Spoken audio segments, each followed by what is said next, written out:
Hey guys, it's David from theunlocker.com, and today we're doing a quick review of the new Nokia Lumia 900.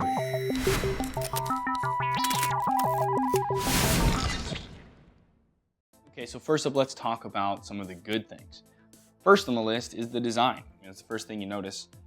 It is furnished out of this one piece of polycarbonate, which gives it this really cool, unique, no seams on it styling.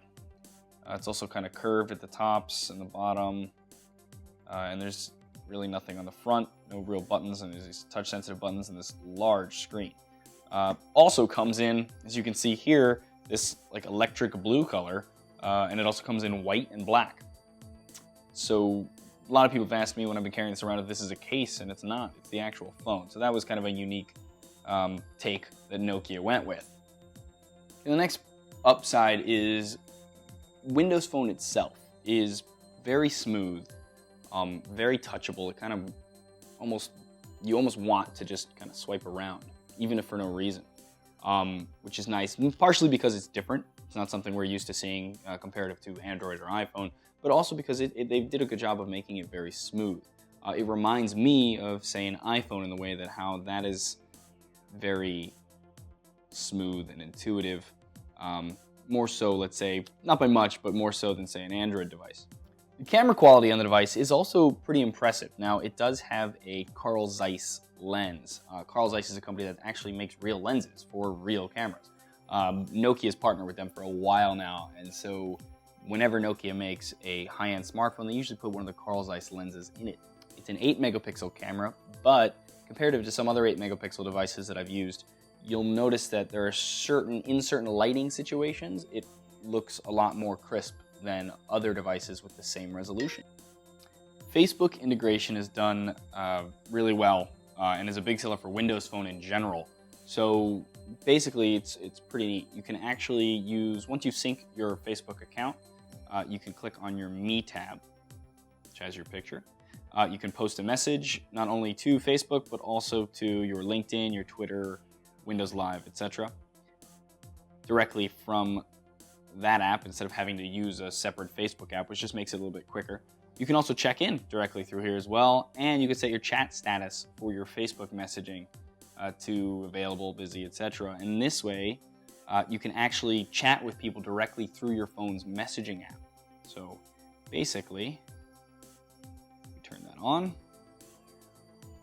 then we go into messaging, slide over to online. It'll actually connect to Facebook and bring up all of the people that are available for chat directly in there. Whenever you talk to them, they show up within the same way that a text message would, and that keeps everything very organized by person, and it's kind of just a neat little feature to have natively built into the operating system. Other than that, you can also check out all of your notifications from Facebook, Twitter, etc. directly in this Me app as well. And if you go to the People app, if you select someone, it automatically, first off, gets all of their Facebook profile picture. Automatically, it sets that as their contact picture. You can tap on this and swipe over to see, besides their normal contact info, you can see all of their status updates that they've done recently. You can also slide over and check out their pictures, which is neat because it loads them pretty quick because of that LTE network, and they actually seem like they're almost on your phone.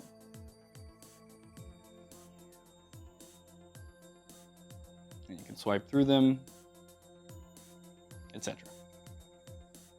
Okay, and of course, because Windows Phone is a newer operating system, we'll say, and hasn't been adopted as much, there's not as many apps as there are in Android and iOS. So that is kind of one of the downsides to the device itself, is that you don't have a lot of apps. But on the upside, a lot of the major companies that you use their apps on a daily basis have already made apps for it. So a lot of things that I normally use on a daily basis, for example, Skype, Facebook, YouTube, things like Twitter, a G Tasks app of some sort, the Subway map in case I get lost, weather, Yelp, a lot of these big things that most people use are kind of already on the device, which is nice, or already in the App Store, excuse me. So, yes, there are a lot of apps that are missing from the market, but depending on how much of those other apps you use, the ones that aren't by major companies, that would really determine if it's a real big problem for you or not. I suggest going into a store, looking at the market, and start searching for some of the apps that you really can't live without and see if they exist, or if at least some type of alternative to them exists. Another cool thing about this phone and Windows Phone in general is Xbox Live. So this integrates with your Xbox Live account that you have on your Xbox. You can actually see your avatar, you can change their clothes, do all that kind of stuff. And also it makes, because of the way that they develop these apps, some of the apps that you have for Xbox, those same companies have made apps for Windows Phone. For example, this Civilization Revolution game.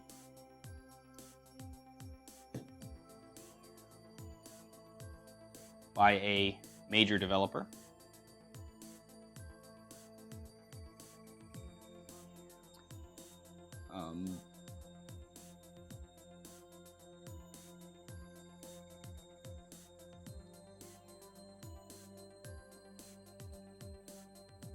Runs well and actually seems like, well, a real game. I mean, people move, the icon, it's not as basic as a lot of the games you get on a lot of the other operating systems. So it's because of the way that they have people develop these games, it's a little easier for those people who normally are used to making games, make games for Windows Phone, and that leads to generally better quality games. Another great thing about the Nokia Lumia is it's inexpensive. Compared to a lot of other Android devices and, well, iPhones obviously, it's not nearly as much money to buy one of these as it is to buy one of those. For example, this phone right now is on sale at AT&T for $99 with a contract, when most comparable Android devices are closer to the $200 mark, sometimes $300. iPhones, same thing. So that is, of course, another benefit. Now, the reason this is because the phone itself, Nokia, for example, and Microsoft both really want to get people to adopt these phones, and so they've lowered the prices in an effort to try to encourage people to do that. And you have to think about it, it depends, if you really don't have that extra $100, it's not a bad alternative. Another thing I like about Windows Phone is the fact that you can easily remove bloatware. So those apps that, for example, AT&T put on my phone that I will never use, no offense, but I'm not going to use AT&T Navigator because Google Maps can handle that. I'm not going to use the radio because I prefer a different radio, whatever. Now, in a lot of devices, Android, for example, you can't remove these without rooting your device and having to remove them through basically just a much more complex process. Here on Windows Phone, I can literally just hold down and click uninstall. Same way that I would install any of the apps that I downloaded myself. And that's a nice change of pace. And now for the bad stuff. So, the biggest problems for Windows Phone in general, and this device, of course, are the fact that the apps, there is a lack of apps in the App Store. So if there are certain things, like I mentioned before, that you have to have, that they're not on here, that's a little disappointing. Now that obviously will change as more and more people adopt these phones, but as it stands currently, there's a lot of stuff that's missing. Other than that, certain things like, for example, Google Maps, which I'm so used to using, whether you come from an iPhone or a Android device, you like Google Maps, you're used to it. This kind of forces you to use Bing Maps. Now there is a couple of Google Map alternatives in the market, but to be honest, they're just not really up to par. I've had them sometimes not find anything when I type in things like coffee. It tells me can't find them. And I find that hard to believe here in New York City. So, that again is another issue with the fact that certain apps just aren't quite available. Now, I did find one that was okay, which is the Bingo Maps app, which I recommend, but it still had some issues every now and then. So that's something to consider. Other than that, again, on the same line of apps, the certain apps, for example, like Gtalk. I downloaded a Gtalk app that was allowing me to IM people with Gtalk. Whenever the phone would, the screen would turn off, that app would log me out. And so therefore I wouldn't get any notifications from people IMing me. So it wasn't until I turned on the phone again, well, unlocked the screen, then opened the app again, that I would then get all the messages that were sent to me when I had turned off the screen. And that's, little things like that are a little annoying, and a lot of them have to do with the way that Microsoft has set up the APIs and stuff for Windows Phone. Now, chances are maybe that will change, but there are certain things it's just a little disappointing. But again, it all comes down to the apps. So that's kind of the biggest downfall for Windows Phone and Nokia's Lumia 900. And in conclusion, this phone is very simplistic. It's smooth. It runs the way that a lot of people expect, say, their iPhone to run, as far as touchability and smoothness of swiping and all that kind of stuff. Even typing reminds me of typing on, say, an iPhone. So if you were maybe looking for an iPhone, this might be something worth checking out. Or if you have an iPhone and you're looking to try something different, again, this might be worth trying out. I recommend it more for iPhone users than, say, Android users, because coming from an iPhone, it kind of works the same way. The apps are all sandboxed. In other words, they kind of just do their own thing, and that's that. The screens are very simple. You have a start menu, which you can pin stuff to, and you have all of your apps. That's the whole operating system for the most part.